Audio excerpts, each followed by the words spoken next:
गौरा से बोले त्रिपुरारी सुनो प्यारी, काशी नगरिया कहे प्यारी सुनो प्यारी, काशी नगरिया कहे प्यारी सुनो प्यारी।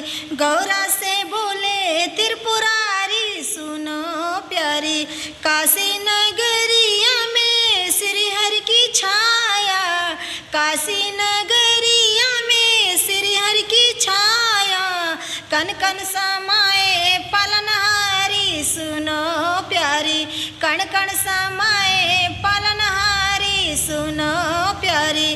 गौरा से बोले त्रिपुरारी सुनो प्यारी, काशी नगरिया कहे प्यारी सुनो प्यारी, काशी नगरिया में गंगा की धारा, काशी नगरिया में गंगा की धारा, सारे जगत के तनहारी सुनो प्यारे, सारे जगत के तनहारी सुनो प्यारी।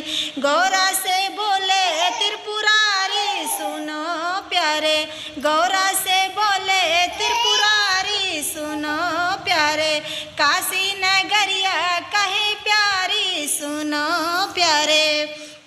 काशी नगरिया में छवि है तुम्हारी, काशी नगरिया में छवि है तुम्हारी, दर्शन को आते नर नारी सुनो प्यारी, दर्शन को आते नर नारी सुनो प्यारे। गौरा से बोले त्रिपुरारी सुनो प्यारे, काशी नगरिया कहे प्यारी सुनो प्यारे।